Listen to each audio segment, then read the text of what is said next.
of Trustless Degens. Like the time we have like some chimes go off or something for the episode. Yeah, this is the show where we talk about all things Web3. It's pretty much insert buzzword here, and so I say Web3, that's because I feel like Web3 is so widely encompassing. Web3 encompasses traditional finance because we dip in our hand in YouTube. We get whatever we want. You know what I'm saying? It's like it's it's just a collage of dips, and we just put them in together. So that's what we're doing today. Yeah, we'll be talking about what's happening in the market most recently, sharing some articles on stream, checking out how tokens have been going. And before we jump into anything specific, because we got some suites to talk about, we got some GPTs to talk about, bank runs and this, that. But before we do that, just a general hello to our other hosts. And of course, how are you feeling this week about the market? How are you feeling about the market in general? Resident Normie, how's it, How do I feel? You know, it's like one of those weird moments to where a nuke was shot at our country, and then like they somehow contained it, and then you kind of have to listen to like the government go, hey, no need to panic, no need to worry, we contained the nuke. Okay, there's like, I swear, there's like no fallout. There's nothing wrong happening. It's all good. We got it. All the badness is in this little bubble. No need to worry. We got it all taken care of. And like there is a universe where that statement is true. There are probably a bunch of other universes where that's not true. And you don't know you're sick until you're sick, right? So, that's the way I word it, to where it's like, okay, we had our oopsie that I would kind of talk about for a while, and hopefully it is just an oopsie. Time will tell. Time will tell. That was all very, very vague. It was as if you were writing poetry. I was trying. I don't know if I jive with those stanzas, but Rex Satoshi, how are you feeling? I feel like it's all starting to crumble. I don't know. I did not believe when these motherfuckers came on. This dude Biden came on TV Monday and was like, everything's fine. Your money's in the bank. It's all good. Bro, he can barely read. It's like, just put somebody else out there, please. Like, we don't need this man to tell us everything's okay, because I don't believe him. And I mean, you can kind of see it. It's like, now that we have all this social media, it's kind of like the bank run is on the blockchain. Like, we get to see this bank run, and like, I don't know. That's what I'm just focused on, the bank runs right now. That's an interesting way of putting it. I had to turn my name back to wrecked because like I'm feeling like we're kind of wrecked again. Like I know that the Web3 is like not super wrecked right now. Like we're like, damn, y'all looking kind of sus over there, TradeFi. Like yeah. Truly. Real quick to add on to your thing, did you know that they were possibly talking about creating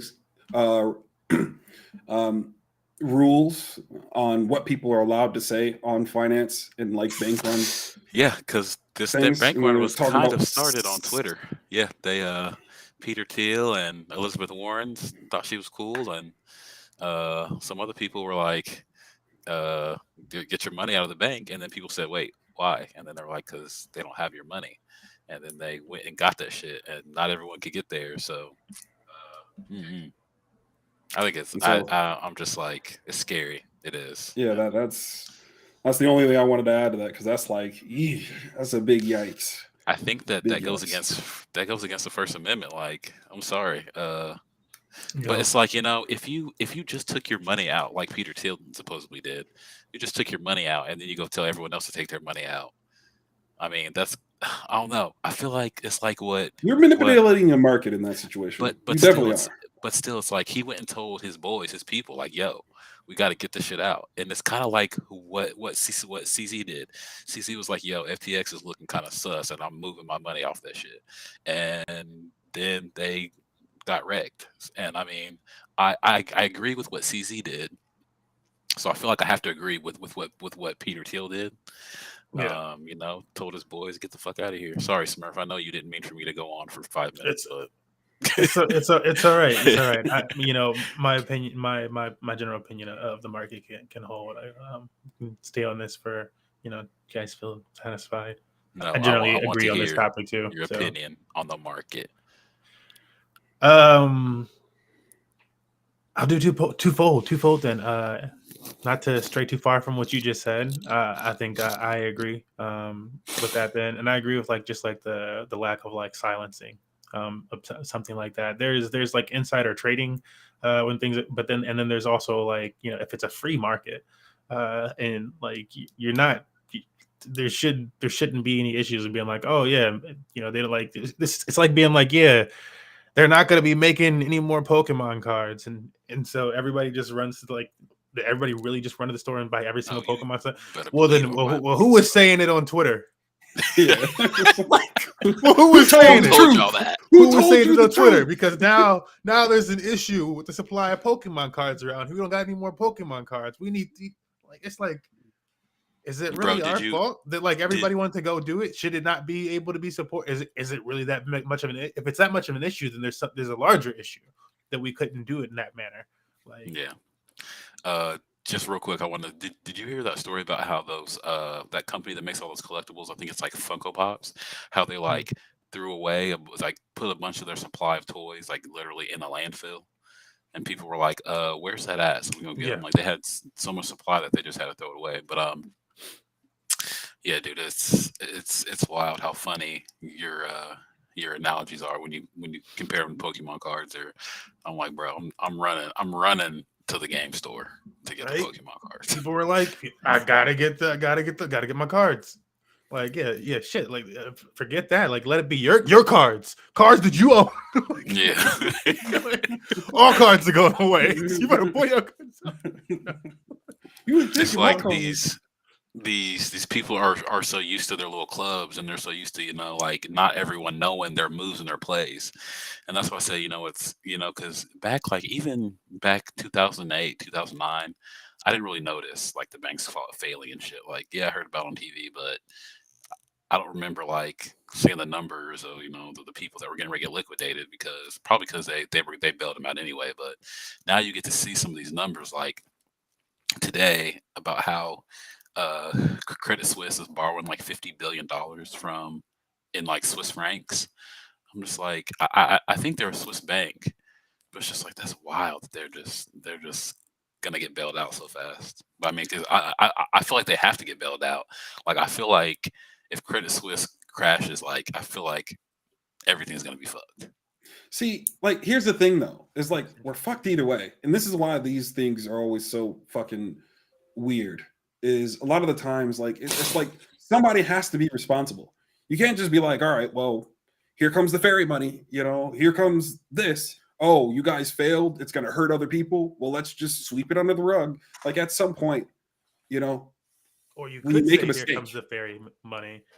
If you're transparent about the fact that it's the fairy. Well, I mean, this is how it actually works. Okay, here's the pulling the curtain back. But what I mean is it perpetuates this kind of toxic culture, because whenever you get in this situation to where you reward people for failing, everybody else, if you make an investment and it's a bad investment and you lose all your money, that's that. And whoever's hurt in that web gets hurt in that web. So you lose all your money, your family gets hurt. The people who depend on you get hurt. Everything you got going gets hurt. Any dedication that you're at it. And it's I understand that it's a monumental level, but it's we're encouraging all these bad behaviors, to where it's they're loaning money that they shouldn't be loaning, it just gets to a point to where it's when nobody pays the price, nobody learns the lesson. And that's a problem. And we're at this level to where we have the highest debt ceiling ever, rampant inflation and all these other different types of things. And it's we're still gonna pass the buck. It's this is what got us here. You know, we need to pay the price. And like, it sucks that people need to get hurt in this situation. But when you make bad decisions, that's what happens. And in every other business, in every other situation, when it's an isolated event, you know, when you go out of business, you go out of business. You know, and everybody that worked for you suffers. And it's like, does that feel good? No. But it is what it is. And, you know, everybody has to learn that lesson. And it sucks, but... See, I'm of the mind to play devil's advocate on this. I'm of the mind that, like, I totally agree with that. That was my opinion of the C word and all the events that happened over the last few years and how it kind of should have played out in general across things. I'm like, it really suck. It's not going to be good, but it also force people to, like, stay indoors. like, you know, like, oh, you gonna ask me to do what with this? like, you gave me all this though. I'm gonna do whatever I want. And it's like, okay, wow, all right, yeah. And it was pretty early on announced, and so I think it just created a different atmosphere. But yeah, I very much agree with that. Where like the market should decide a lot of that type of fate. And so yeah, that disincentivizes like you were saying, like a lot of the bad act. However, plays devil's advocate with it. I feel like since the current system is already set up in such a way, the fallout damage is just catastrophic. Because like it's like yes to what you're saying. That's what we want. That's what everybody should want. But on like a leveling with like everybody like type of thing, I'm like, okay, but it doesn't currently work like that. And so who can be supported in this situation? And it's like the only people that they're going to support in this situation, since it doesn't work like that, are going to be the biggest of the big. The people that are, as they say, quote unquote, too big to fail will again be too big to fail, because like who else you like, that's just the way banking in general works. Like if you're going to keep anybody afloat, you're going to keep the person that knows how to run a business afloat. So that they can bring everything back around to you. It's like it's your bet. You're going to bet in that level of innovation, which is also an issue with America that we could go off on. I mean, we kind of talk about it here, and how we stifle some of that other banking innovation that we admit is the answer to the banking innovation, but we don't really want to go with that banking innovation. We want to do other things. We want to postpone on that. We don't want to regulate that. We want to tell you that you have to be regulated on that, but we don't ever regulate anybody on that type of thing. That's wild. Yeah. But so like I think that there is a little bit of a difference from like them like so the bailout this time is a little bit different. Do I think it's a bailout? Yes. Are they trying to act like it's not a bailout? Yes. They're trying to be like this ain't a bailout. Now they're claiming that they're not going to bail out the shareholders of the bank and the shareholders of Silicon Valley. Now in 2008, 2009, they bailed out like everyone, like the shareholders, I think, some of the people that had the insured accounts and the people that didn't have insured accounts, I think. Now this time they're acting like they're only going to bail out the people who had money in the bank. And so there was a bunch of like weird activity where like the CEO and some of the executives at the bank were selling stocks, selling massive amounts of their stocks days before it happened. They're talking about clawing that back. And then the other thing is the inflows that are going to these other banks, like JP Morgan was like, oh, we got an inflow of like $15 billion in one day. And so I think I've been trying to kind of ask myself. So on the All In podcast, just like the last week, they were kind of talking about, the bailout and, if they should bail them out or not. It's just like, I honestly feel that the people who had their money in those accounts, like I want to say they should be bailed out, but I feel like they're smart people and I feel like they know that the bank is gambling their money. I don't know to what extent they knew the bank was gambling their money, but the bank wasn't making like crazy gambles. The bank had they had treasury bills. So it's like those are supposed to be pretty that's sure. not a... Why is everybody saying that's like a gamble recently? Because it's basically what they did was they stuck money in a 10-year staking contract. They took everyone's deposits, put them in a staking contract, and said, okay, we're gonna get a yield on this for 10 years, but everyone's money, if everyone wants to come get their money at once, that can't happen. So it's just like, it's kind of like the regulation is bullshit. Like, we're just letting the banks gamble all the money, and the little people, we're protecting the small people from gambling their money. And then the whole thing with the FDI insurance is like they're bailing out the accounts that didn't have FDI insurance as well. So it's just like, it's weird. Everyone's confused right now. No one knows what the fuck's going on.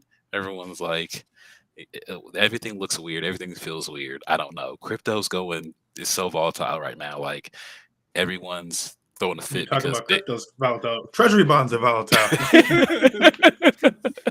Exactly. Like, everyone on my timeline is like hurt that we're at 24.4, and I'm like, y'all need to like have some perspective. At least your money was not in Silicon Valley. At least you still have your shit.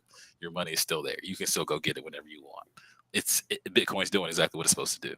Like, stop being a bunch of bitches. Ran over. Sorry, my bad. I had to get that out. No, it's good, and it plays into this whole conversation. And it's like, I agree with you, but like at the end of the day, like even though that was like more or less in most standard situations a safe bet, it turned out to be a bad bet, you know. Yeah. And like that just is what it is, and like it doesn't matter how much market manipulation happened in that situation. It just means, hey, we made a decision that fucked us over. End of story. And when we needed the liquidity, we couldn't get it. Therefore, we suffer for it. And it's like there are plenty of businesses and plenty of different kind of situations where that plays out, to where it's like, hey, we have a great idea, we'll make a bunch of money, we just don't have enough money to get it going, and you know, your idea dies. It's like this plays out in real life all the time, and it's like, more or less, great idea, good execution, not enough money. Like, that's a part of the equation that needs to be there and for it to all work. And that's just one of those situations where it's like, more or less, yes, that is a safe investment. With raising interest rates, it's not. And like, hey, you picked the wrong time to have that treasury button. Yeah, you could have picked a smaller time horizon, right? They didn't have a risk manager at their bank. Like, they had no risk manager. And I'm just like, who works there? Who really works for y'all? And then the whole Dodd-Frank thing, where them repealing that to where it's like there's no like limit on how much they need to like keep in the bank. You know, there's like a lot of compounding things to where it's like, maybe if they had a little bit more money, because they weren't insolvent in a way. It's just a bank run, and it's like, well, but yeah, wild. Like, my last comment on that will just be like, funny how we can separate it by as many degrees as we want, but personally, I see that as being very, very, very similar to what happened at Celsius, 3 Arrows, like FTX, like like it's a different industry, but like the same things that we're seeing, where it's because the general narrative for traditional TradFi is these things are so solid, they're so stable, this and that. Like, no, well, those things are unstable. That's why the rewards are so high over that amount of time. That's why they're just uncomparable rewards, and then it's like, I don't know, man. If you have this system that is very much tailored to work as it's supposed to, then shouldn't it be a little bit more stable in some of these things? Obviously, we have some learning to do, some humbling to do, maybe, and to accept some of these, because like it's not like the system can't be fixed or can't be improved. We're seeing that things can be done to adapt these things and improve them. We try to improve things. They calculate things and measure them in different ways. But we're like reluctant to certain areas specific to banking and finance, like where all the actual innovation is happening and like all the young minds are going. And I'm like, you could even so the reason that we're not mixing any of it is because right now we're just like it's like an ego thing right now. That's the reason why none of it's like actually like mixing yet, like truly, like, because otherwise we could at least be using some of it to like make some of this stuff better. Like, we realized that businesses realized this a long time ago to make like their file. Like, they realized this. We could do this at like a government level, like, but it's an ego thing. Like, what's really holding that back? So that's like my last thing, where I'm like, that's just weird to me. So like, realistically, there's something we could be improving. we could be improving some part of it. If it's helping supply chains and all this, we could be improving something.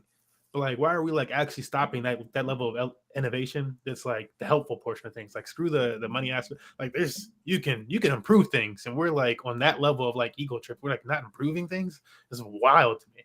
So that's my scoop.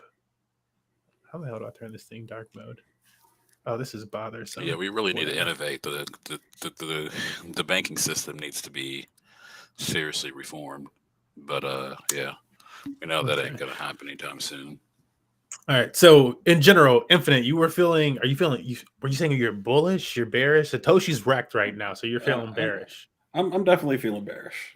Bearish. Yeah. So we got bearish on what? Because now we gotta.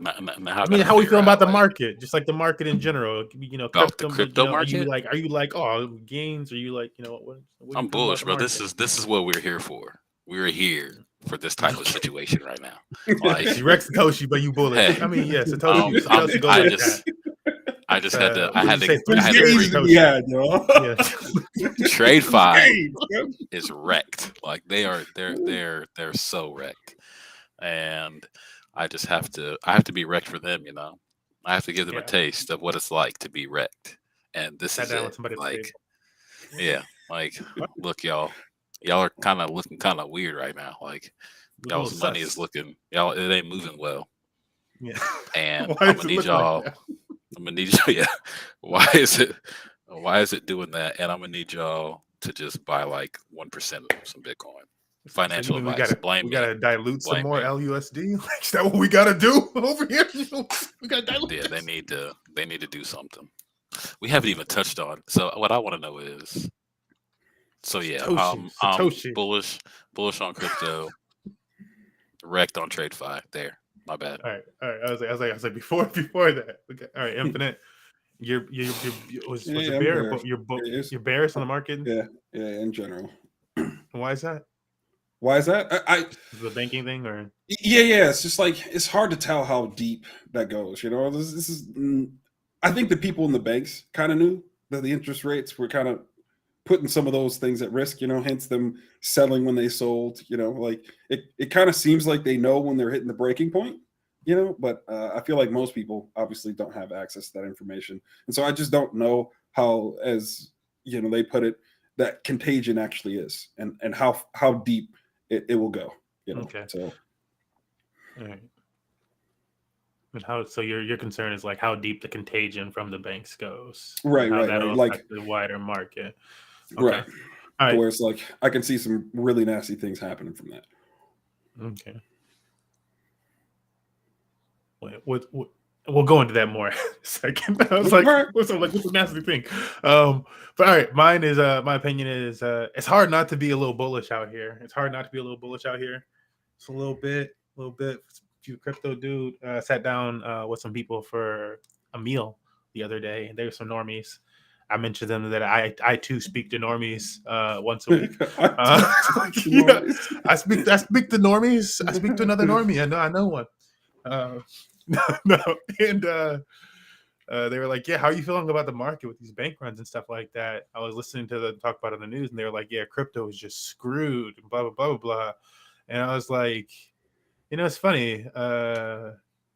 My friend shared the All In podcast with me this other week, which is financial podcast, and they were talking about, they did like a really quick run by crypto, and they were like, yeah, well, these crypto guys are screwed because this and that too, because it's all, yeah, they did. And I was just like, it's interesting to me because I'm like, if you were in crypto during this this bank run situation, it's been a bullish environment for crypto. I'm like, everybody moved. There was like some panic for like USDC holders, but at the same time, people were making money all over DeFi from arbitrage situations and stuff. It was like people are just becoming millionaires from like random trades and stuff. Like you had an opportunity, like since they all went back, you had an opportunity to make like 15 to 10 to 5, like whenever the point. Camaraderie jumped in the Mini Much Gaming Discord and was like, anybody make that arbitrage trade on USDC? I was like, man, I missed the best of it, so I don't know if I either want the 5%. Like that's how it, and like And like all that is in the midst of where's all that money going? It all went into like Bitcoin and Ethereum, and a bunch of other DeFi protocols and stuff that we'll talk about more here. But a lot of that went into Bitcoin, Ethereum, and I mean, what was the low? Like the low previous to that, like on that Friday or Thursday or something like that, was like 1380 for Ethereum, so 1380 or something like that. It's currently sitting at 1650 or whatever, or 30, wherever it is up there, like a lot higher than it was in the same for Bitcoin, which touched like 19,000 and skyrocketed up to like 25,000 and like bounced off of that. And it's like when we look at that in comparison to, I don't know, as a crypto person, ignore that almost at first, but then or I would just see it as like upside. And I wouldn't think about the stock side of things. And I heard somebody talking about stocks and how they said that on a similar day where crypto was experiencing gains, while crypto stayed up, stocks like had like a midday reversal and just like ended the day on a negative loss, which leads me into this next section that we're going to be covering, which is just so that's my opinion. I'm bullish because things have been bullish in crypto. Hard not to be. I feel Infinite's thing with the uncertainty of certain stuff. But I think in crypto land, we also just had a whole weekend hodl together where we learned some of the most stable of stable coins and assets in any type of market. People really just got like an eye of like, yo, these are the ones to jump into. This is what holds up. Now do we really need the banks? And it's like, I think everybody learned about liquidity and LUSD and all these other options this week. It's going to be really interesting if something like that happens again, and like how crypto will react like on an even bigger level if something like that happened. It'd be crazy. It'd be crazy, especially in comparison to before we get to the top 10 or whatever today.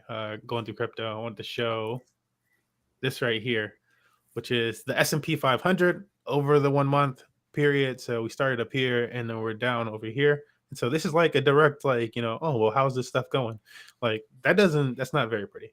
Ethereum. It's like, oh yeah, you did have that dip. We talked about that dip. And then it's just back up here, bro. It's like, what's up? I'm champing. You're down. Like S&P is down here, bro. It's still down there. It's still down there. And crypto already had the head start on it. Like for the last few months, we've been on the show talking about, yo, if you jumped in, like you're up like 100, 200%. Like we were buying GMX at $40, $60. GMX is $80 today. It was $70 like on our last podcast. Like, bruh, like it's a wild crypto world. So it's hard not to be bullish. No, like when we see how some of this stuff is working out. Let's check out the top 10 on the week. Bitcoin up 12.5% in the 7-day. Ethereum up 7.5%. So it's like, since our last, and it's like, yeah, again, I mean, it's just going to kind of solidify some of those feelings. Because in the last week, most of the top 10, all of the top 10 minus XRP really be inverse the market. That is a Jim Cramer ass coin. XRP down 7.1%. Oh, look at okay, yeah. So I was like, that's not Cardano down on the week. I don't get ADA because apparently Jed held up really well. As for the stable coins, everybody was like really impressed that Jed held up, but that boy is like, what was it, like 400% over collateralized with ADA? That's a big. You need a big dip in ADA for Jed to like lose peg. I think that's yeah. So might be, and I don't know what the other side of the algorithmic has to do with it then. Lido up here in the top 10. Lido had a big week. You hear any stuff? I think, well, it's like Lido. And then what was the one I'm really thinking about? Because they had the whole stake ETH thing. And obviously ETH pairs went up. Yeah, this is stake ETH specifically, not even just Lido token. Any tokens that you guys have been eyeing during this last since last we spoke? Well, I recently got wrecked on USDC because I had to get out, bro. I was like, oh man, yeah. I'm gonna just take my 5%, 6% haircut and just get on out. I'm out. I really felt like I was on a perp dex, bro. I was sitting there like, come on, go up. Bro, and then the US government bailed out USDC, and I was like, what the fuck? like U.S. government bailing out crypto banks and shit. So I messed with some LUSD, which was pretty cool. But I also got some Tether, which I think Tether not telling people where the fuck their money's at played off pretty well for them. Like, we're just gonna keep our money over here where y'all can't see it, and y'all ain't gonna know if there's a bank run on our bank. Y'all ain't gonna never know. So, and then I suppose a lot of people I know a lot of people that put their USDC into Bitcoin. That made a lot of sense, and so. I have some a really good coin that I like is called OXO, and they have a privacy mixer. They have OXO. OXO. OXO. They have a mixer. You might not have the gecko listing yet. No, they do. Oh, they do? Is it like the Maybe number? Maybe yes, the number O. 0. My 0x0. 0x0. Like, nope. Is it supposed to be like this way? Nope. Okay, we got 0 X's right here. I don't know. This is a tough one, man. I feel like hang on. If the walls are closing in on me, honestly, I'm squished. Yeah, I don't know why you can't find it. Let me see if I can find it. I just need to give you the contract. You see, that's your problem. You need to go to Dex Tools. Stop fucking on CoinGecko. Anyway, that's what I said. I said maybe it doesn't have the gecko listing. No, it's here on CoinGecko. I'll send you a link. Hang on. They just hating. They doing the hate. They do. Yeah, sometimes they gatekeep. They don't want y'all to see it. They don't want y'all. They was gatekeeping Hex for the longest. That's a low cap. They was gatekeeping Hex for the longest until Richard started buying all that Gucci. Then they said, you know what? Twerking. He's got them bags. We might as well let him on. Richard was flamboyant. They're gonna make a Richard Hart documentary. The Richard Hart documentary is gonna be as wild as the McAfee documentary, bro. I sent you the link on Discord. In the Discord. I'm gonna send you the Dex Tools link. I'm gonna send you the Dex Tools link too, so you can look at this. You can look at this beautiful chart. Yeah, I sent you the chat. Is that pretty? You have been having some calls. This chart just keeps giving opportunities, bro. It's just like one of the most volatile coins. AI token. Volatility. What blockchain is this on? Ethereum. You be messing with the Degen. My goodness, this man really don't care. You really be out there swimming on Ethereum, man. And in tokens. Ethereum. Oh my goodness. Ethereum, Arbitrum. A little bit. I've been messing with some Polygon lately. Really? Man, he really be swinging in Ethereum. Let me send you this Dex. Oh no, yeah, I sent you the Dex Tools link anyway. So wild, bro. They have a lot of privacy features, and they have a mixer, and they have a privacy Dex where you can make transactions by shielding your account. They have been slowly building, kind of pretty organically. They've just been doing like AMAs and stuff, and whales have just been kind of swing trading it. I kind of broke out a little bit today. Smurf's dog is attacking somebody that broke into this man's house. Mad. We gotta go help your dog, Smurf.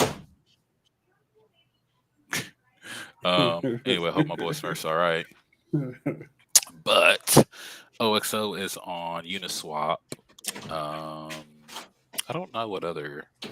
I assume it might be on like Sushi or something. Bro, look at the chart on Dex Tools. It is wild. And look at the 4 hour, or maybe even a day. Let me see the daily. The daily looks all right too.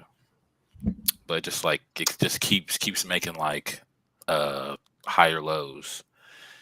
And it's been making some higher highs too these last couple days. So okay. Then I got another one. If you want to hear about Sigil, which is pretty cool. You remember that Factor DAO that launched on Arbitrum, and they kind of got wrecked for a couple days Yes. because they raised a whole bunch of money. Well, Mhm. there's another project that's similar to that called Sigil, that is kind of like you can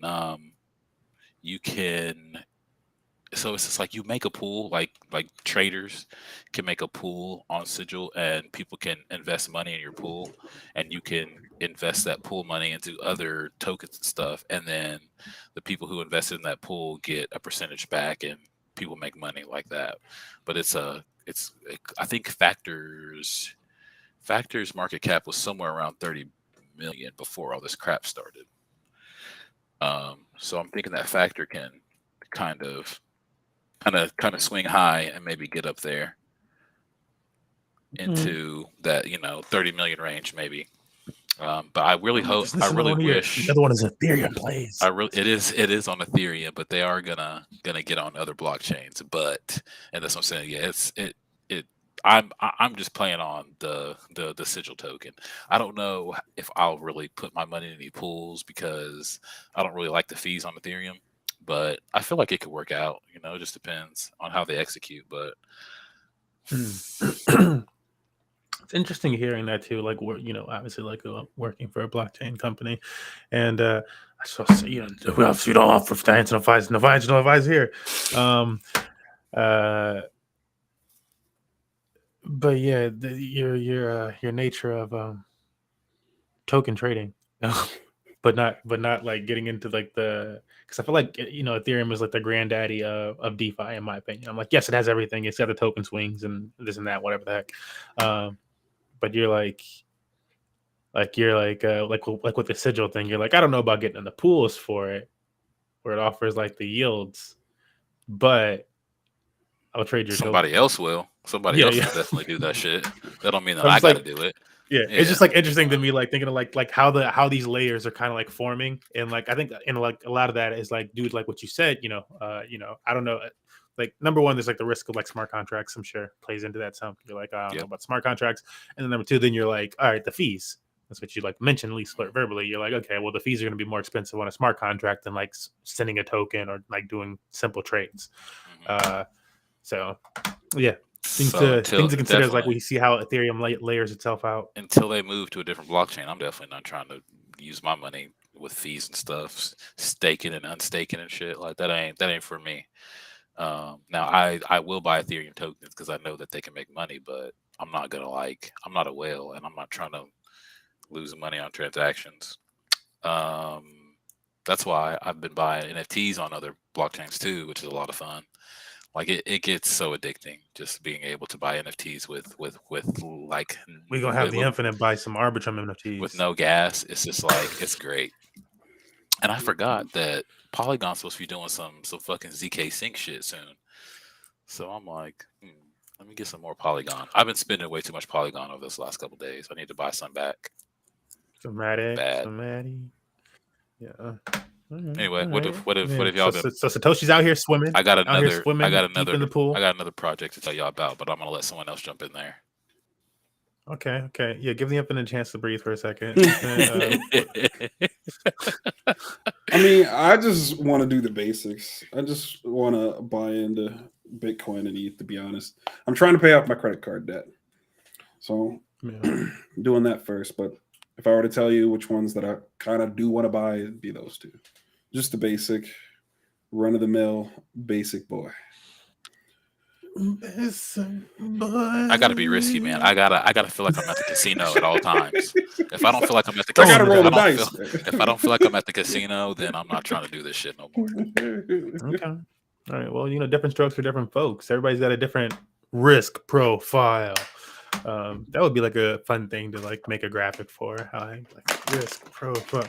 Yeah, for risk profile topics, such as Satoshi's different what some would call coins, or just altcoins if you're a nicer person. If you're a nicer person. Shit coins. Hey, I'm gonna let you know. Sigil is a shit coin, and OXO is basically really, really, really awesome shit coin. But until they can really hold like a good market cap, I ain't gonna stunt, man. Well, look here. This is what I'll say for you. Like, if you're a Bitcoin maxi, everything other than Bitcoin is one of those, right? And so we're gonna go to one of my favorite places on the internet. It's one of my favorite places on the internet, Satoshi. Do you know where I'm going? Fucking ultrasound money or some shit. Ultrasound that money. Let's get in the money. Do you really need to shill your Ethereum bags that much? In the money. Ultrasound. Look, man, I'm trying to pump my shitcoin altcoin bags, bro. And you're over here talking about Ethereum. Look at this. This is so beautiful. This is what actually made me buy the bottom. Like, this is what helped me buy the bottom. Ethereum was down to like 1,400. It was like 1,420 or something like that. And it was looking ugly. And I was like, dang, is it gonna dip down to like 1,300s? Like, it's ugly. And I guess it did at some point, like, briefly. But it was doing that. And I came over to you guys, I looked deep in my and I went over to ultrasound that money. And it showed me the light. It showed me that Ethereum is deflationary. It showed me that Ethereum is deflationary. And if there is a run on these banks, the money will have to go somewhere. Say it again. No, you don't have to say it again. But that's what I saw. That's what I saw. Somewhere. I feel you on that.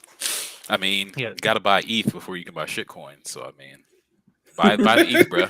Eventually, you gonna be down here like Rick Satoshi, bro. Please 7, show me how to make some real money.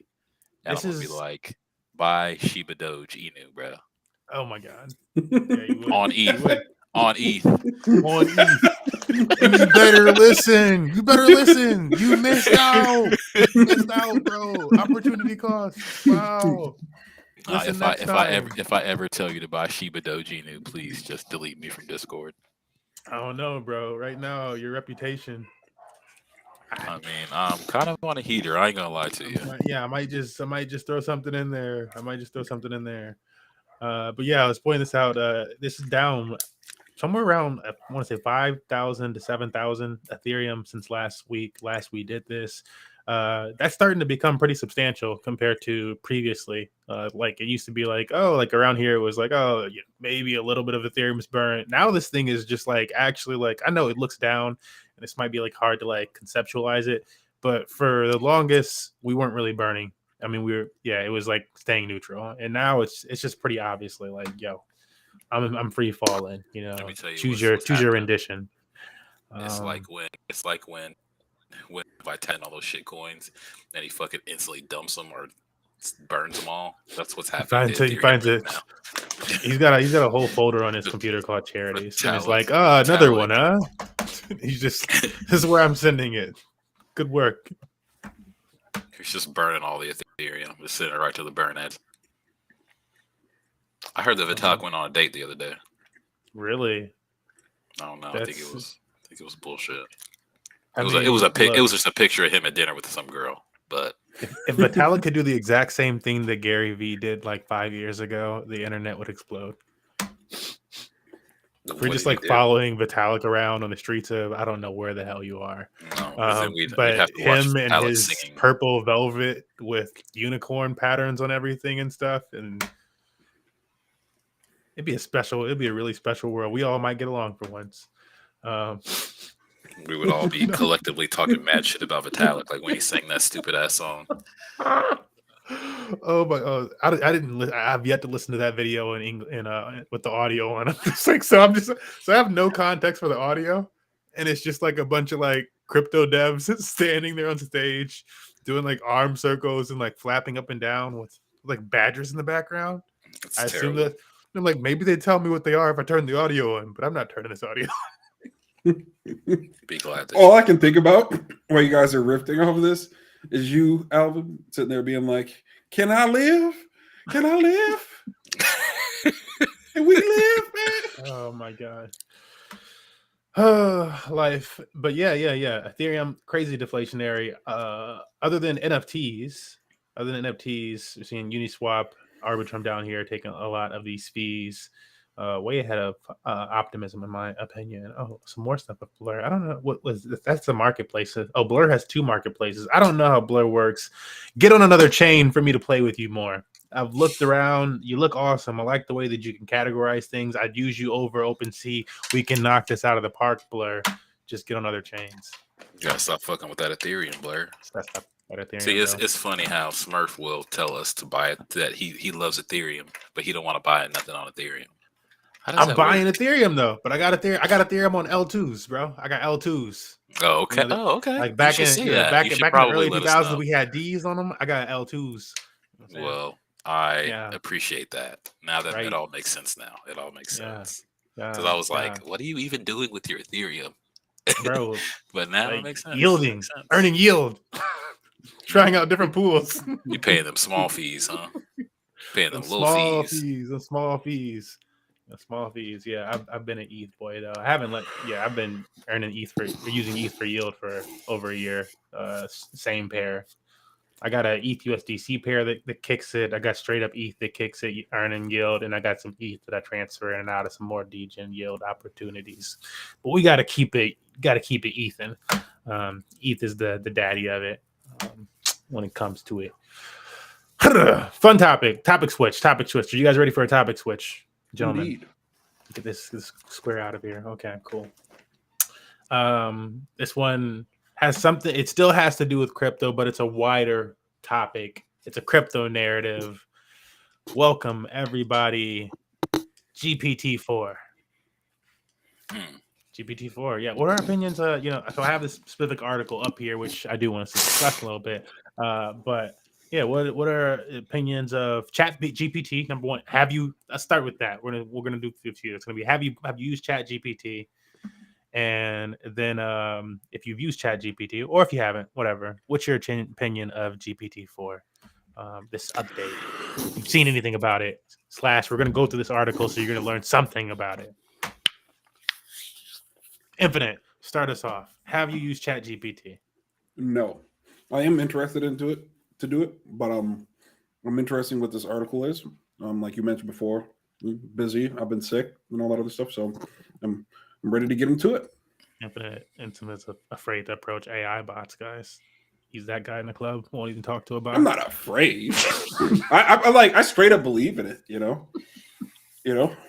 I believe. I was the one arguing about robots getting cookies and stuff. You know what I'm saying? Everybody's dream. Okay, I feel it. Yeah, I've seen bench warmers. Satoshi, you use Chat GPT? Have you? I have not used the official Chat GPT. I've used a few of those like crypto chat GPTs, which are basically scraping GPT. I think. I think I've been doing some research into it. I think it's pretty cool. All the stuff I'm hearing about it, helping people do their little things that they do. Making websites, making articles, or I seen a really interesting thing where this guy sent a cease and desist letter, and instead of hiring a lawyer, he used ChatGPT to just make a statement, and he emailed it to these people who owed him some money, and they instantly paid him the money. It was really interesting. Like I said, people making websites, people using it to make like web extensions. Yeah. But ChatGPT-4, bro, is on some other shit. Like I don't even. Okay. I feel like the AI is making the AI now. Like we're at that point where it's like AI has AI, and I don't know. I like it. I need to try it. Actually, Yeah. I need to try to build something with it. Okay. Well, I'm using you guys for inspiration this time because I have to look into GPT-4 more and like learn more about like what the big differences are between GPT-4, other than it being an obvious upgrade. Fun Chat GPT AI story, or I guess it's just GPT because that's like the type of AI that I'm hearing referred to. Is this right? But fun little story that I saw recently on Twitter was that somebody was using one of these GPT AIs to answer or like to reach out to women on a dating site and like do their DMs and stuff like that. And so it was just speaking with a bunch of women on these dating sites, and like what did they say? They said like by the end of the month it had set up like 13 different dates for them, and they were all like compatible people and this and that and blah blah blah blah. They're like, yeah. So on one side, I felt like disingenuous, but on the other side, it was really efficient. But funny story of just like this whole GPT thing and the way that this is going. In general, we have up here on screen, I think this it's a special article that we obviously had to have on screen because GPT-4 explains why the world needs Bitcoin. I did see a contrary side of this that said that it also said that the current financial system is like fine. So boo GPT, boo. That should be the reaction. But yeah, I just thought in general these type of questions through GPT were interesting. And it seemed like the consensus was like a general like it improved things. It do pretty much if you have a human somewhat crinkly brain, it do all the things that we said it'd be doing. What was it?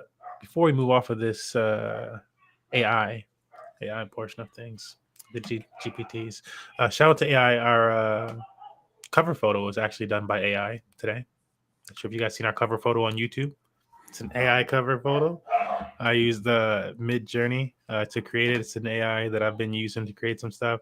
I wanted to, speaking of Mid Journey, this is why I wanted to take a break like before we go on to our next topic. So we'll continue on. But I'm going to use Mid Journey to create us some type of outro image. So Today? Yes, today. It's just I'm gonna ask it to make us something, and it's gonna be like our outro feeling. So I want you guys to kind of like prep for that. We're gonna use some AI, and it's gonna encompass how we're feeling by the end of this thing. So something to hang on to. All right. Boom. I want to ignore this. This is just like a Bitcoin rejected at 25K as US CPI or PPI data meets Credit Suisse meltdown, which that resistance, but they don't talk about how we went to like 16.4. I don't want to talk about that. How we made that about our come up, that new higher high. Mm-hmm. I don't want to talk about the higher high we just did. They better hope we don't go to 26.4 and 1 cent. Or are we going to 30K in this bitch? They better hope we don't do it again. That sounds very aggressive and very nerdy at the same time, Satoshi. They better hope we don't go to 21.4. It's like, are you talking scales? Yeah. Levels. What? I don't understand. Please. But yeah, interesting time in the market in general. Let me see what other fun ditties I had for us here as we really wrap up with some of this. Oh, that was one segment that I wanted to make sure that I covered today.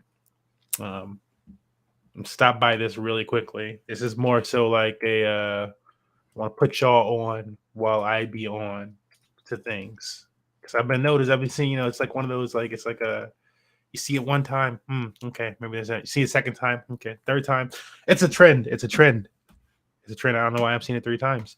Dana is the trend that I'm seeing too many times, y'all. I'm telling you, this might be a no fade right here. Dana might be a no fade in the DeFi ecosystem.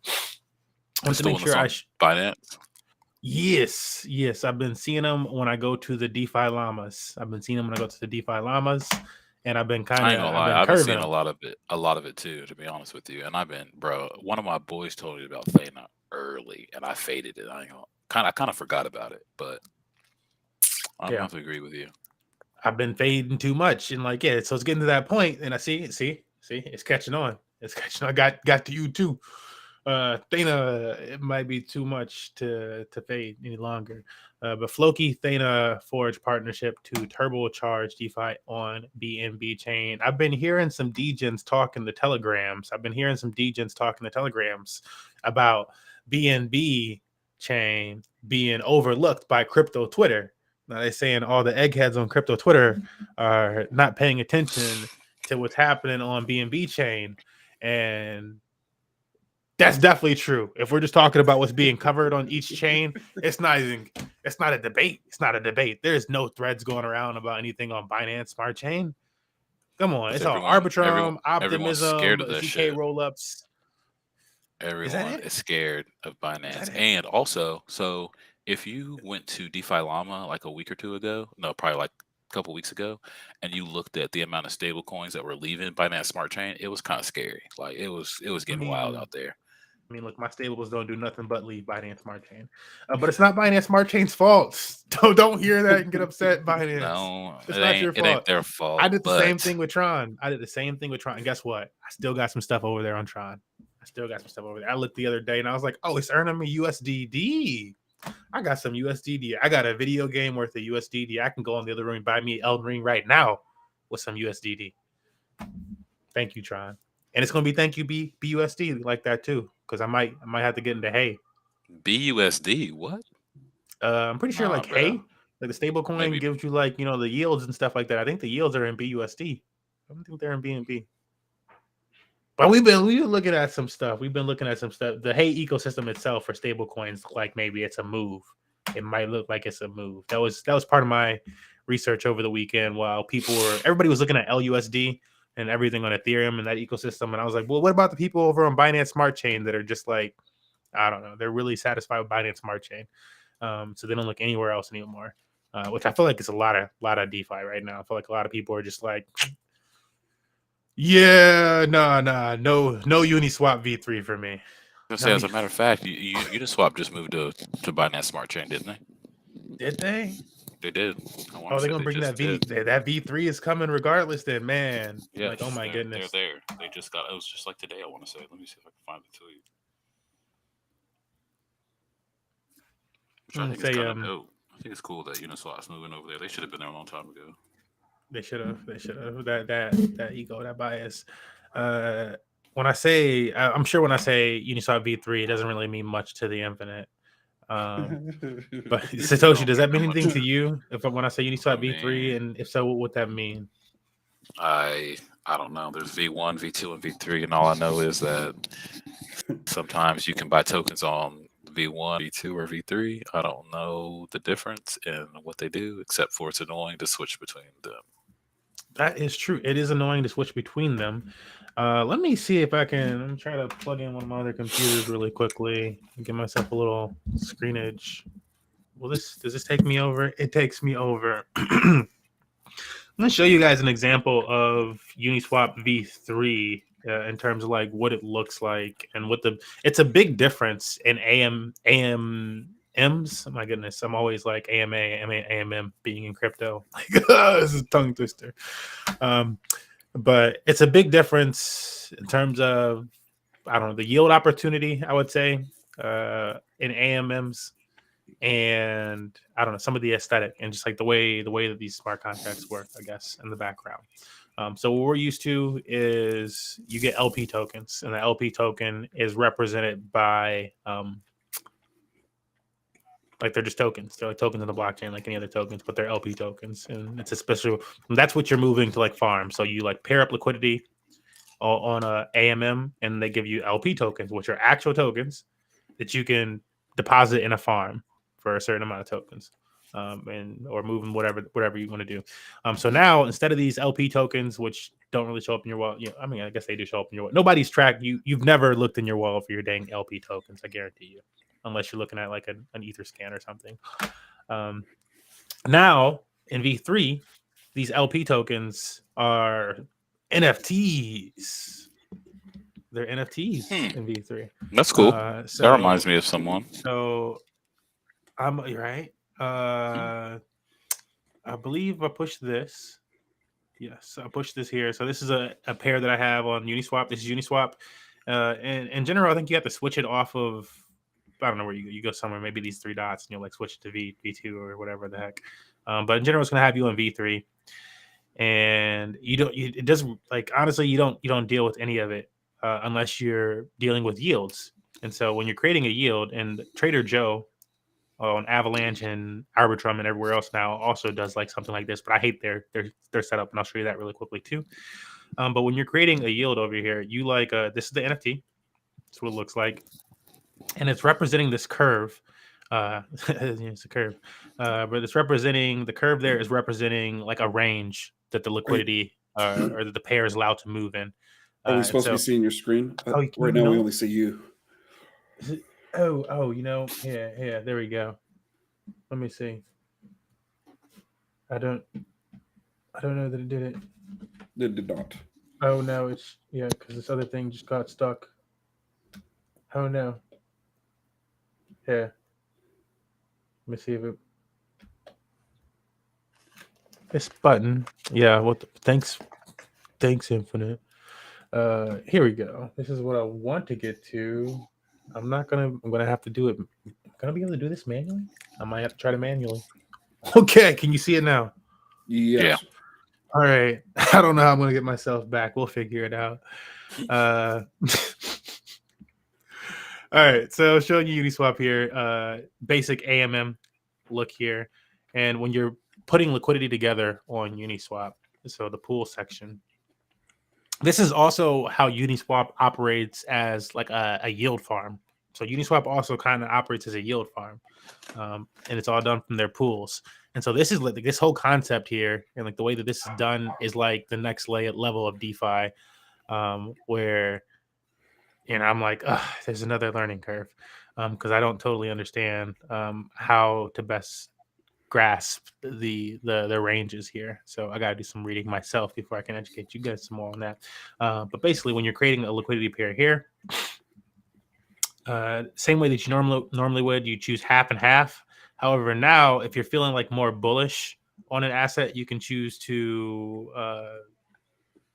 leave some room for yourself on the upside, so you can like basically choose to have more of the position be in Ethereum versus more of the position in that other asset. And so that's how, I don't know, it's a really weird change to the way that liquidity is being done, but it's supposed to be done for efficiency of how it's being done, so you can actually earn up with higher yields than you might have previously, if you say so that you leave more Ethereum on one side of the trade, and you end up obviously cutting that in permanent loss, basically. So I guess that's like the gist of what you're supposed to be doing in these situations. And so Uniswap has it in a simple breakdown, which is not really showing up for me on this window the way I wanted it to. It's gonna make me make a new position entirely. I don't know if I want to, or even act like it. We can act like it. So let's go with, are they gonna let me choose a random second token? USDT. Cool. All right. So this is what it would look like when you're making the position. And so I don't know, they have these little fee sections, and Uniswap makes it a little easy for you where it's 0.05, 0.3, and 1%. And I think the 1% is for like more volatile assets. This one's like a general, and this is they're not really moving much. So done. But this is I don't know. I wanted to make sure that I showed this during this episode because I feel like this is the new yield farms, the new AMM model that's taking over DeFi. It's all got NFTs on the back end of it, so I think it makes it really interesting to see what happens with some of these liquidity pair NFTs and stuff as this keeps going around. But even the farms that I'm seeing now look like this, like they're using these LPs, and then you just stake the NFT in the farm, really. So it also changes up the way that you might have like previously compounded an LP situation in a farm if it's a V3 farm. So yeah. Yes. Yeah. I knew that was gonna happen. Like give myself back to you. Nope, you're gone. Smirk's gone. We got this. I'm no, going. never mind. I was You gonna say guys we got handle the this, rest. Infinite. Handle the rest. Man, yeah. Sorry about the long DeFi thing. It's I'm gonna make a thread on this because I think it's important for anybody out there who's like really into crypto and DeFi and stuff like that, and wants to understand the ecosystem and how some of this stuff actually works. What's changing? I had to read it. It's changing, y'all. And being ahead on these changes, understand like my real purpose for that. I'll say that first. My real purpose for that is that when I look at the yields on like DeFi Llama, all the top yields on these blockchains are on the V3s. And I think maybe it's because there's like less liquidity on the V3s, but people are coming through and they're using them for trades. So the V3s are like the top layer for the trades to happen on. but not as many people understand how to put liquidity into V3. And even when they do put liquidity into V3, they don't necessarily know how to optimize liquidity for the highest yields. So I think that's like a sector right now that people are like overlooking in crypto and DeFi, which is like the base layer. Everybody's going to use it. Like when I look at ARC, like Arcadium token or PSI token or Pendle token or whatever, one of these like GMX and stuff like that, all of them are killing it right now, more than a yield farm's yield. Higher than yield farm yield. Some of these are like 100, 200% APR yields. Wild on Uniswap V3. But like, don't nobody like ever talk about how to like really pair up liquidity. And it's a different type of pairing and stuff. So I don't know. I think that's why, because I don't need, it's not like it's crazy liquidity in all these pools, and there could be more liquidity in these pools. I think people just don't know what the hell they're doing. So wanted to point that out for folks. I'm currently doing some experiments. I'll let you know how it goes in some threads. Stay frosty. Stay frosty. Stay frosty. Got a fun little article for us here. We got a few more. Close out today. It's been fun talking to you, gentlemen. This article is says top 3 DeFi tokens. That's right. I'm on my DeFi run. Top 3 DeFi tokens that may skyrocket in March. Before I scroll down this too much more. Boom. All right. This is today's quiz round. Oops. Infinite, you're going to give us 3 DeFi tokens that might skyrocket in March. Unfortunately, I had the article open. So oh, damn it. All right. Well, he already knows the tokens. Yeah, all right. was... Satoshi. What is it? We got to skip the infinite. It's Top okay. 3 DeFi tokens that may skyrocket in March. Oh, man. Oh, this is hard. No wrong answers. This is hard. No wrong answers. Just shoot them out of the barrel. Just random shots out of the barrel. I don't know. Did you shoot in the barrel, or you shoot you're out of the barrel shooting in? I'm gonna go with the OXO 0x0. Okay. Dana. Okay. And then I'm gonna go with, I don't know. See, you're giving me, I don't know many DeFi projects off the top like that.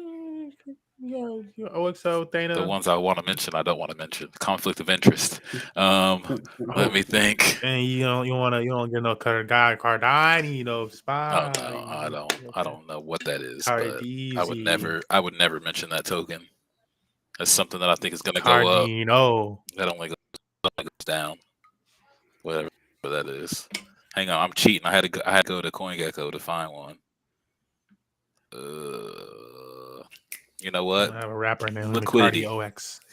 Liquidity. Oh, liquidity. Liquidity. Yes. Okay. All right. Bandwagoner. No, just kidding. Always pump your bags. That's what I'm doing. You bought some liquidity. No, but I do have LUSD, so I mean. Okay, yeah. I need y'all. It's all about it. I could always take this LUSD and earn a yield on it. I need y'all to buy liquidity so that y'all can backstop my LUSD. That's my plan. Yeah. Make this grow my ecosystem for me. I hope I don't go to jail for this shit. I'm just talking shit, y'all. Like, but if you want to backstop my bags, then do it. I won't stop you. If I had to guess, I've also seen this article, though the tokens in the article are tokens that I totally would not guess. So if I had to guess, what 3 DeFi tokens that may skyrocket in March? Wait. I wanna take back OXO and put in Filecoin. Filecoin. Yes. All right. Planetary, whatever. Okay. All right. Filecoin guy. Okay. Cool. My DeFi tokens. So you got Dana, Filecoin, and what was your third? Dana, Filecoin. Liquidity. All right. And mine would be GMX. Step up. GMX dog.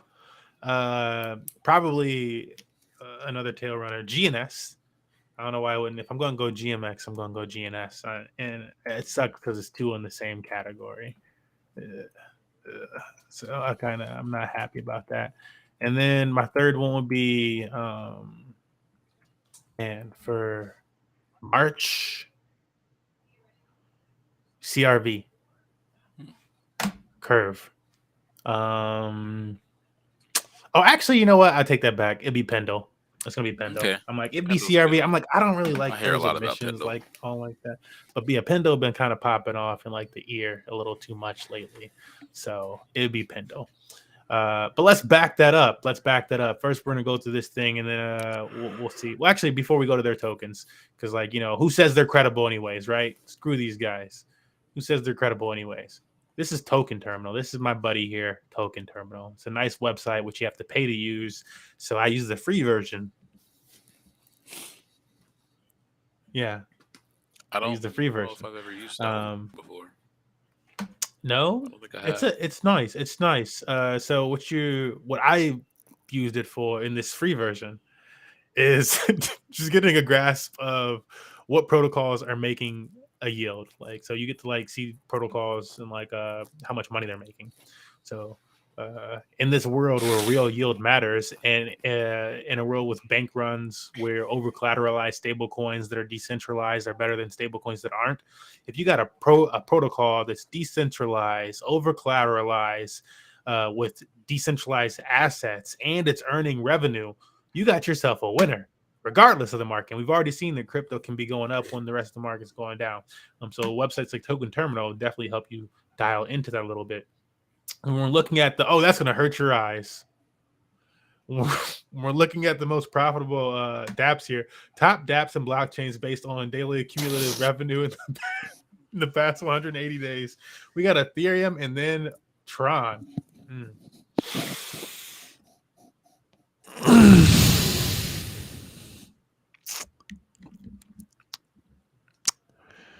It is what it is. It is what it is. Let's look at the rest of this list, though. What we really like to see here, and what I was really going to go at, is GMX is on this list as a top dog here. DYDX. These are perp exchanges. Perps and synthetic assets is what we've seen so far. Pancake Swap in there. Lido.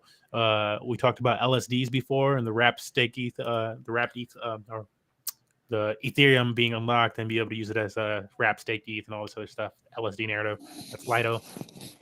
Convex is eating off of Curve. So this is Curve, the other token that I was thinking about being a top DeFi tokens. So just whipping this list a little bit here. We got, look at Solana's even in there in terms of revenue, 3.6 million in the last, this is like 180 days though. So usually I like to come in here and I go like 30 to 7 days and see like what protocol is really making. I'm really surprised to see Tron snuck in here.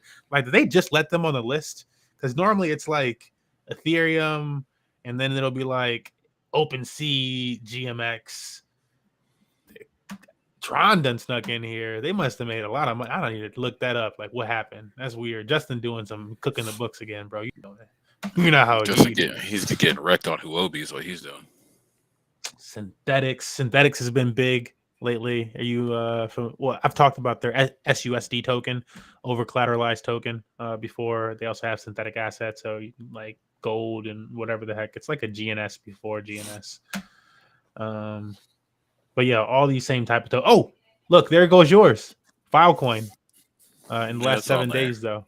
Yeah, so Filecoin on top. So wanted to show those just so we could see, like, get an idea of some of these top dApps and blockchains or whatever, some of the top revenue makers before we go into this list. Because who they? Anyways, right? So those are the top revenue makers. Where's this dang list at? Where'd you put my list? The top 3 DeFi tokens. It says Stacks for March. Could be Stacks. I like Stacks. Why Stacks? Well, probably because all those goddamn ordinals.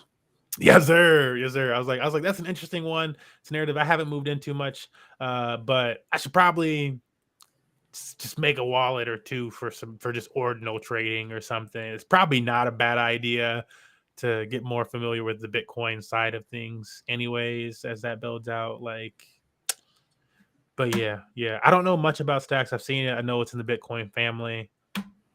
How much do you know about Stacks? It's like a layer. It's like a Bitcoin layer 2. I don't know that much about it, but I'm pretty sure that they have NFTs on there and they have other, like, I don't know if they have tokens on there, but It probably would be good to do a deep dive on Stacks. I've been hearing a lot about it. I've heard about it probably a couple years ago, but Stacks holders I can just earn never Bitcoin rewards. Smurfs all in. He's like, where can I stake that shit? Where can I yield some Bitcoin? Shoot, I was looking at the casinos lately. You know, they increased their Satoshi limit that you can get for free every few minutes now. People stop using those faucets. You can get like 20 Satoshi like every so often now again. I'm like, okay, I'll be back. Stack those sats.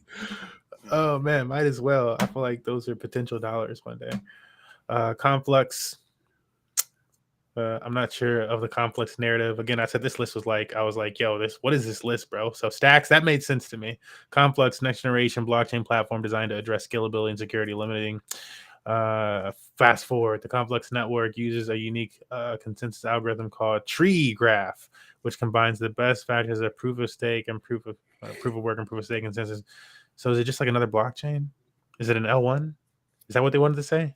I think it's an L1. It says complex network. Ooh, I should have said Kava. I knew Kava was.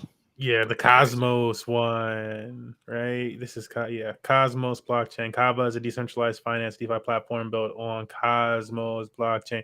I gotta get over there because I'm on Evmos, and you got me over on Moonbeam.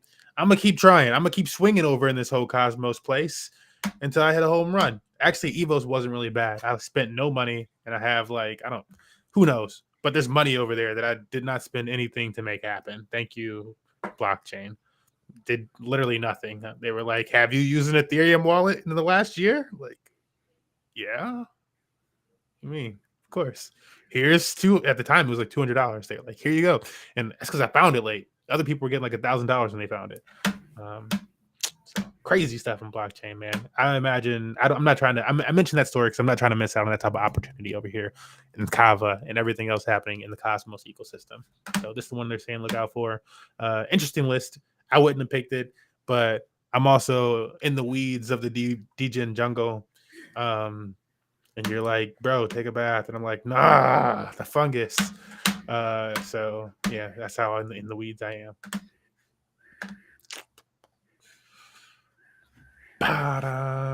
We might have one or two more fun ones, or there's like one or two more topics that I just wanted to briefly touch on. Oh, I'll talk on the black eye of the week. Euler Finance flash loan attacked. I thought we were past flash loans, DeFi. I really did, but we're not past flash loans, I guess. 3 years later, flash loans still kicking, getting it done, getting the job done, all on the same block. Flash loans. See me in your EVM or whatever. I don't know how you make them actually happen. But I also kind of just told you how they happen.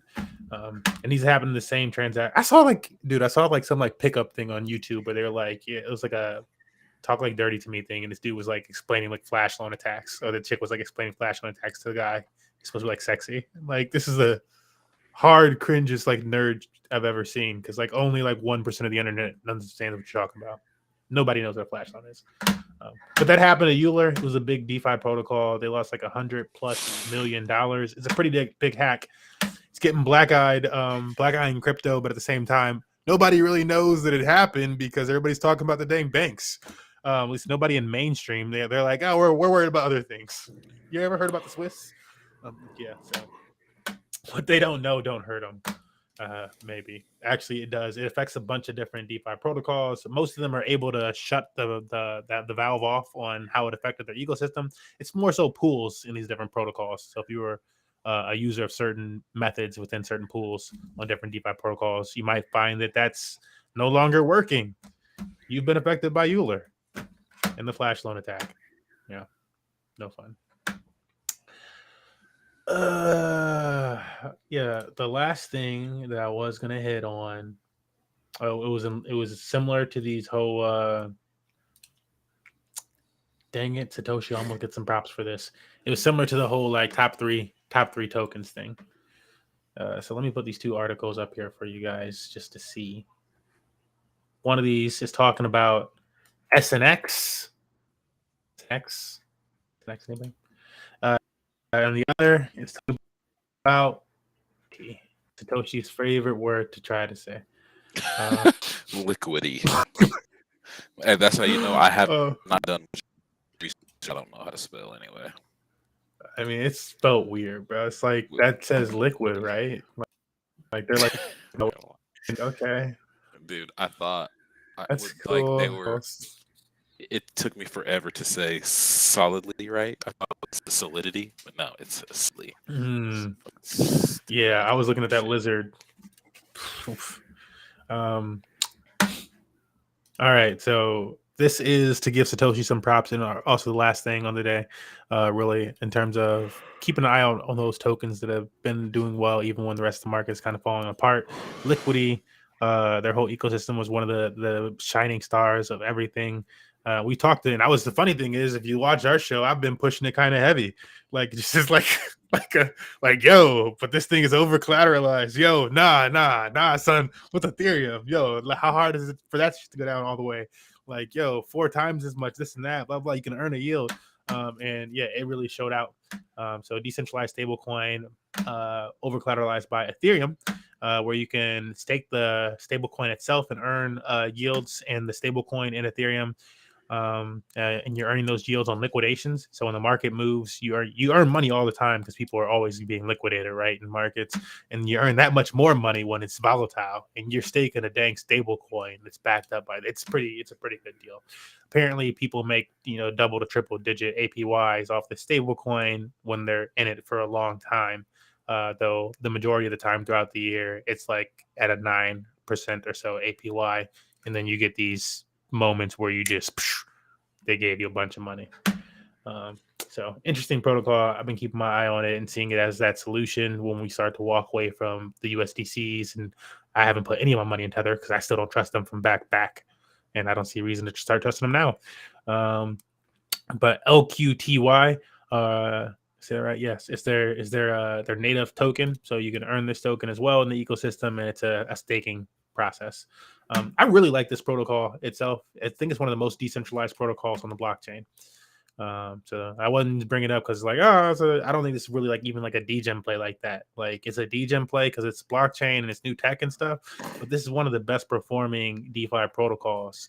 It just proved itself that it just proven to work for a really long time. And even their interface for the website and stuff like that is done by incentivizing people with the token yields from the platform, and people are incentivized to host the front end. It's you don't get much more than what they're doing over here. So there's a bunch of different front ends you can use because of that. It's really interesting. But they soared. Our real reason for pointing them out, other than the stable coin did well. The token itself, Liquidity, soared by a bunch, 30 or so percent, 20, 30%. It says right there, 20%, 24 hours. Another one that did well in a very similar suit, so I won't really go on about it too much, is SNX. Same exact reason is, guess what? It happens to be the other decentralized stablecoin that I talk about all the time. I'm always like, yeah, SNX is or SUSD is 400%. So the other one we've been talking about, when times got tough, people were like, yeah, these are the solid choices in blockchain. We almost know what we're talking about here. So people fled to that. The SNX token went on a run.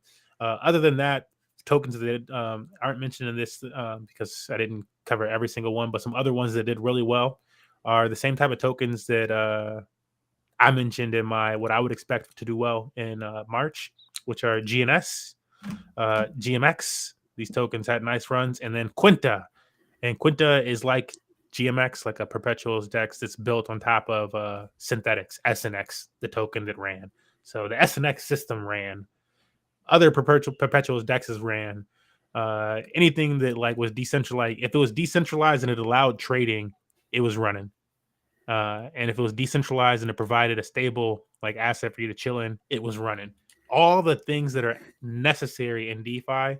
And that when we came to Arbitrum, we were talking about what do we want to get into an Arbitrum? We were talking about Dex Day or Index Day. I was like, things that are necessary in the ecosystem to run it and stuff. And those are the things that popped off. We got part of our portfolio and the things that popped off because of that. So yeah. That be that concluding closing. Now comes that time, gentlemen.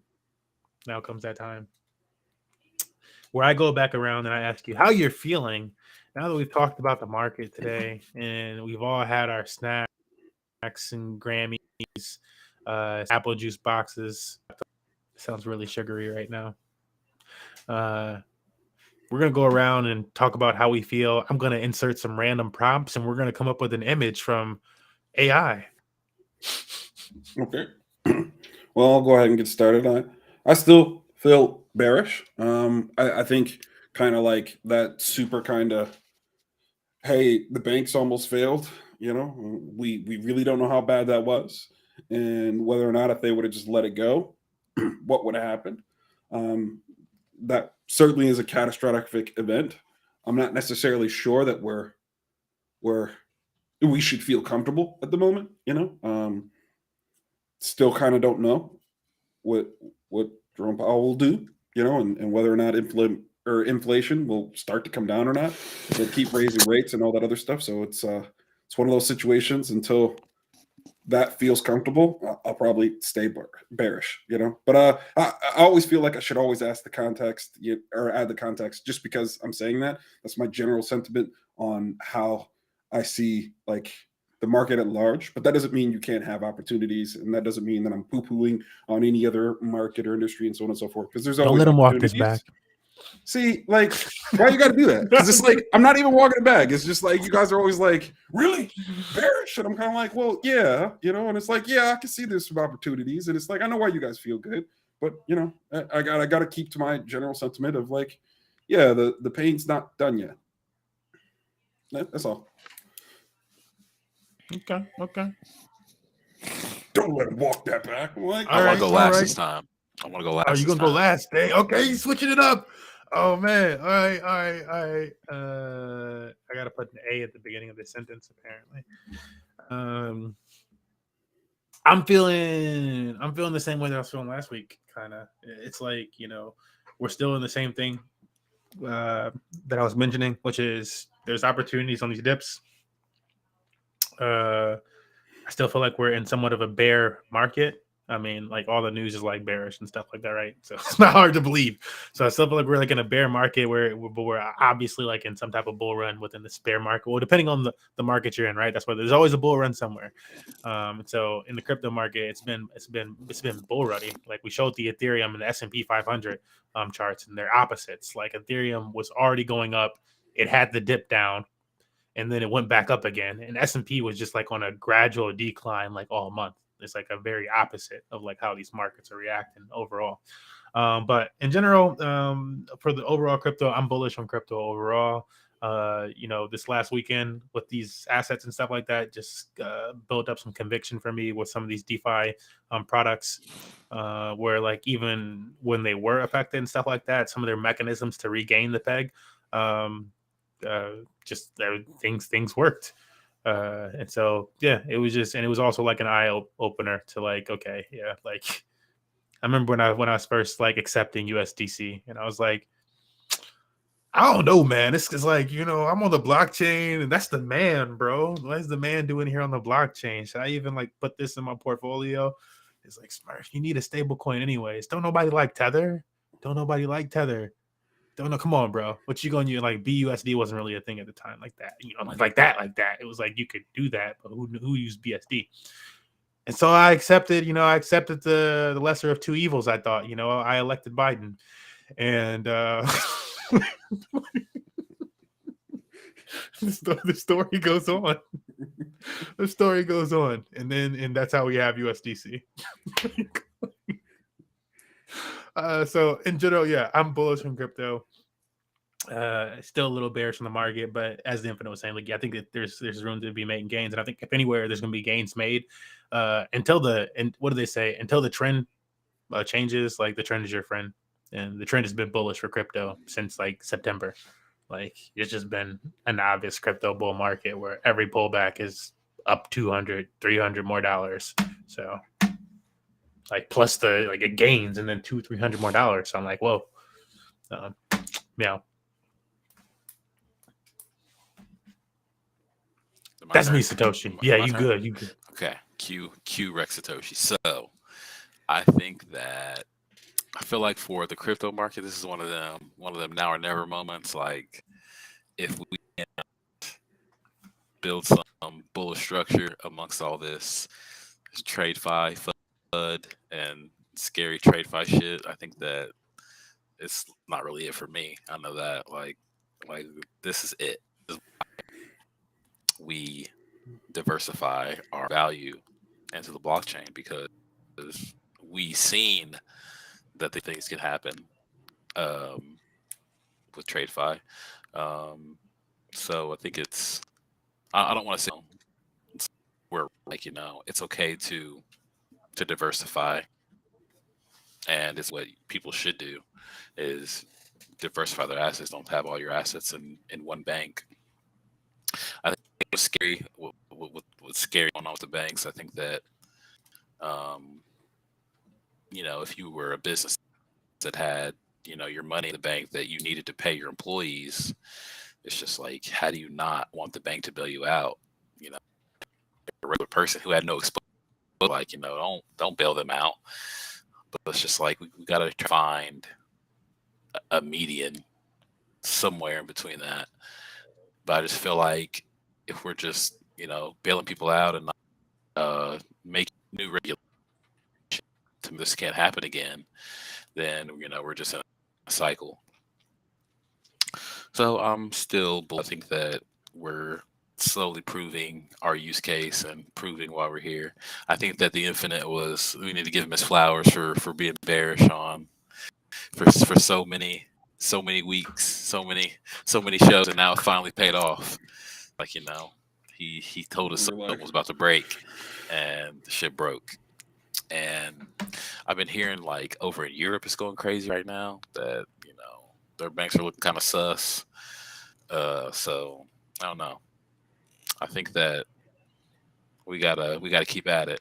See where we're at in a year. All right.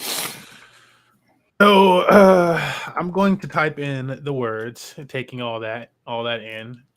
Bearish bull, lukewarm. Jerome Powell. Nope, you didn't say lukewarm. Jerome Powell.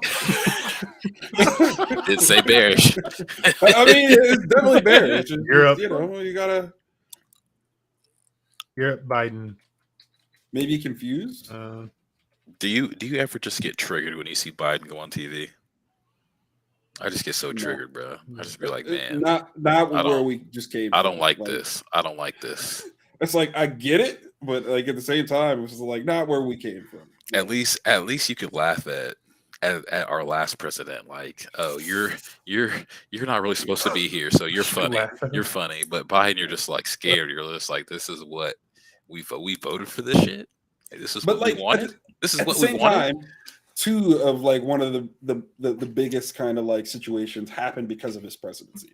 So like the Palestine thing that I was talking to Smurf about that train derailing, they were like, it could have been prevented. That was like I'm like, people keep saying that, and I'm like, I don't know, man, because we're in the situation that it's like when people didn't realize like where the inflation came. They're like, oh, like immediately under the Biden presidency, people are like, Biden and this dang inflation. I was like, why weren't y'all talking about this the last few years?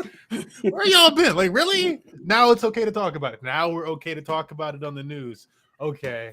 All right, thank you. It wasn't cool when we printed the other 40% or whatever. All right, it's interesting. Yeah, so it's like one of those things. It's like, man, out of what we were coming from, I don't know, man. He does not make me feel safe at all. And it's like I get that, but like the other dude was like, torch and have our building on fire, The other dude let us know that we were not safe. He's like, this ain't safe. I was like, everything's gonna be okay, and you're like, obviously not, bro. Trump is like, all this shit is ridiculous. Oh shit. Yeah, so it's like not my fault. Whatever the AI produced, I'm just saying. I definitely want to see it though. So yeah, I got it. I'm getting it. Here it comes. All right, so me. Yeah, you're like, oh no, I'm good. I'm good, bro. I'm good. Built good. Never better. Can I put this in let me put it in a solo window of its own. Brother, So we're comfortable with that. All right. So the words that we fed this thing were bearish, comma, bull, comma, Jerome Powell. That's one word. Comma, Europe, comma, Biden, comma, banks. That's how we're feeling right now. It produced a masterpiece.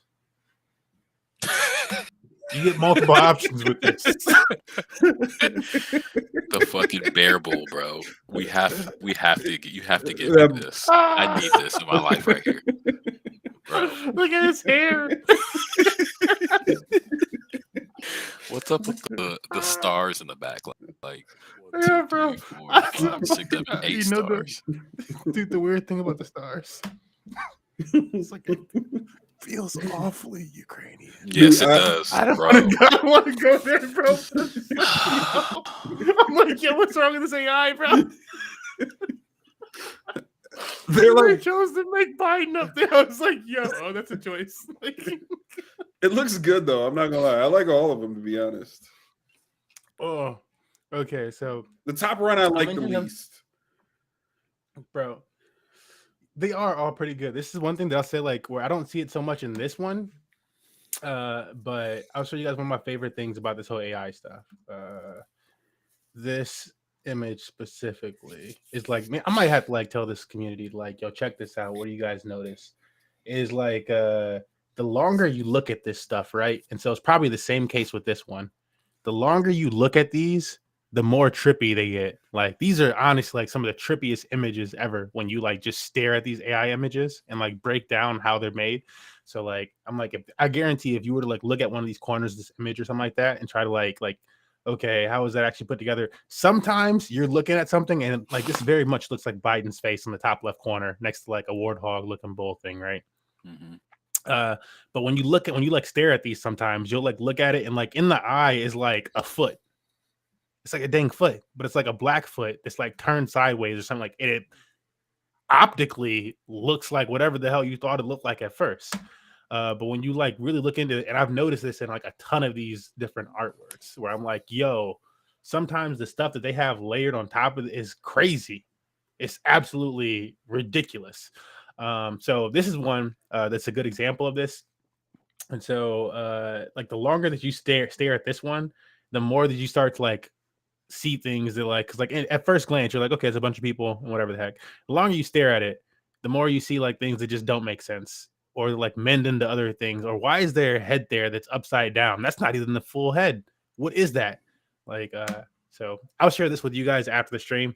If you're watching, feel free to pause and screenshot and make it larger or something like that. I'll point out some of these weird things really quickly. This right here, what the heck is this anyways? If you might be like, if you were looking at just like, but it's like like they started to make like a basket or something like that, and then this guy's arm just got cut off. So they started to like make a basket or a sleeve for him, and then his arm is just no longer existent, nor is the rest of his body. Actually, it kind of goes into this guy's it goes into this guy's coat, and this guy's coat is actually this guy's back, or like, because it's like, well, that's where the image splits. Let me find some other stuff. This guy's got like a, I don't know, a newspaper coming from underneath his veil for whatever reason. If you're looking at this thing, this guy's face is half smushed in half. It looks like it's two different faces actually. Same thing with this guy right that here. Guy's getting headbutted. He just got headbutted by this other dude. He looks this guy's crazy reaching forward an arm that just starts like I don't know, just like I was doing it for work, because like, you know, I was like, oh, I want this type of theme, and I just started staring at it, and I was like, yo, this is the most trippy thing ever when you literally just stare at it. And like if you zoom in and look at it, it's like, I mean, it gets even creepier and stuff like that. So it's really cool.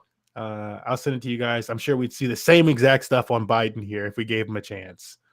But I don't know. You've had 4 years.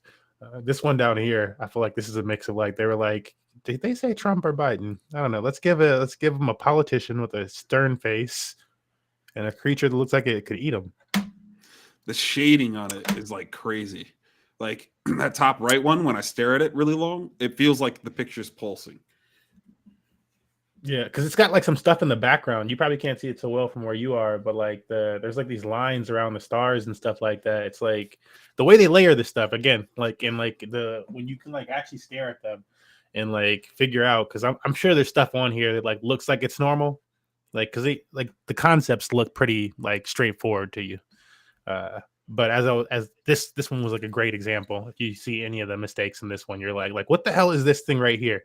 It's a shoulder, an arm reaching in, and then that's not even a face. It's like part of a cement block or something, bro. And they were like, yeah, but if you're just looking at it, it looks good. Like half these people don't have the hands are horrible. This hand right here is inverted the wrong direction. Your brain corrects so much of that, and I think that's what it is your brain auto corrects a lot of that stuff. Yeah, like what is he holding? It's like a flaccid bat.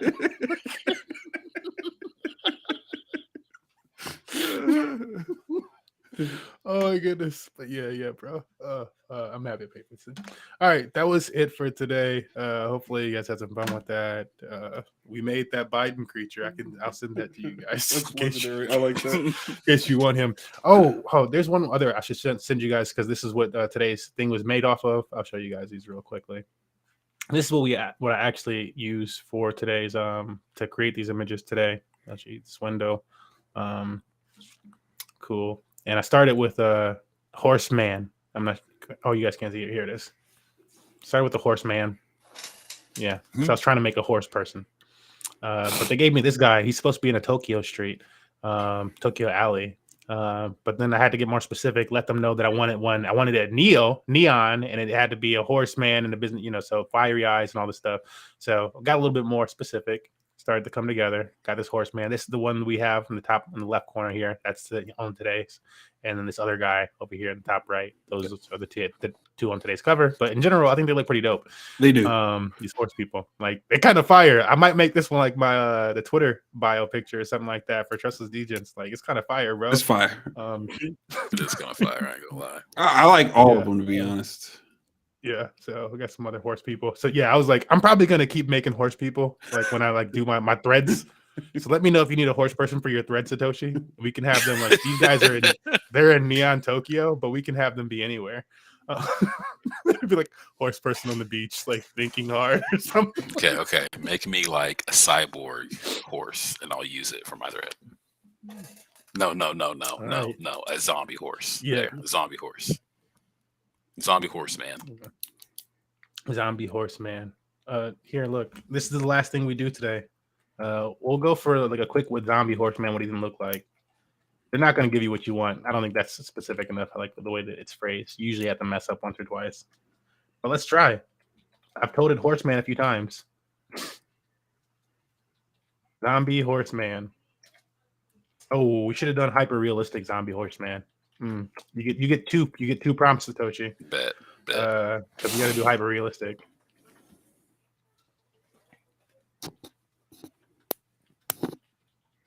Oh, I'm scared already. Yeah, I'm like it's looking like Donkey out of Shrek. Yeah, it didn't quite do it. Oh, it's not done yet. It's loading in. Oh, okay. 62%. Yeah, so it does it like over these like phases. First time seeing it, does it over these phases. I have the membership to it or whatever, so it sends it to me to my DMs. Those are better. But this is your zombie horseman. I'm digging it. Top right or top bottom left, in my opinion. I agree. One of those are the best ones. Yeah. This is a hyper realistic zombie horseman. Just because we'll look at this, but like you said, top right or top left. Top right and then bottom left. Yeah, top right for sure. Bottom left. That's like a full-on horse. Yeah, but it's a dope looking horse. These ones at least have like some like. Are you wearing a jacket or is that your saddle? Oh, it's a mix of both. Okay, yeah, that's a little off. You're a classy horse. Yeah, that looks like a centaur almost, like centaur. Yeah, it is a mix, isn't it? Yes, yeah. Like this one right here, just go straight down the shoulders and stuff. I mean, I guess the first ones must have been pretty hyper realistic because yeah, they look this one's like all skinny though, and like these are stuff. This one's probably the most like zombie human looking. Yeah, because he's in like a shirt. Yeah. Get his shirt, bro. Oh man. All right. That's it. Yeah, it's fun to play around with that stuff.